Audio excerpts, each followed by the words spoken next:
ایران میں حکومت مخالف مظاہروں میں 2000 سے زائد افراد کی جانیں چلی گئیں۔ برطانوی خبر ایجنسی رائٹرز نے بڑا دعویٰ کر دیا۔ کئی شہروں میں مظاہرے جاری ہیں۔ جاں بحق افراد میں 200 سے زائد سیکیورٹی اہلکار بھی شامل ہیں۔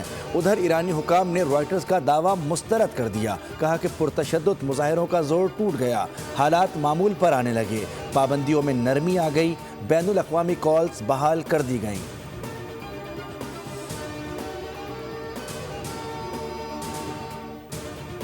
محب وطن احتجاج جاری رکھیں، اپنے اداروں کا کنٹرول سنبھالیں۔ امریکی صدر ڈونلڈ ٹرمپ کہتے ہیں مظاہرین کے قاتلوں اور ظالموں کے نام محفوظ کر لیں، انہیں بھاری قیمت چکانا پڑے گی۔ ایرانی مظاہرین کے قتل بند ہونے تک ایرانی حکام سے تمام ملاقاتیں منسوخ کر دیں۔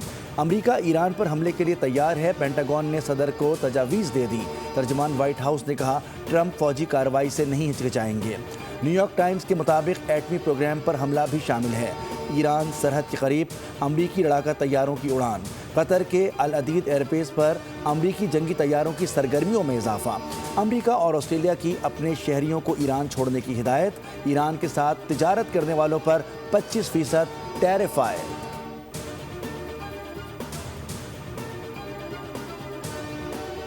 اور قومی سلامتی پر کوئی سمجھوتا نہیں ہوگا، دشمن کو ایسا سرپرائز دیں گے کہ ہوش ٹھکانے آ جائیں گے۔ کسی نے جارحیت کی تو ہمارا جواب غیر متوقع اور حیران کن ہوگا۔ ایرانی وزیر دفاع عزیز نصیر کا رد عمل، کہا کہ ہماری دفاعی حکمت عملی مکمل طور پر تیار ہے، اپنی دفاعی صلاحیتوں کو اپ گریڈ کر رہے ہیں۔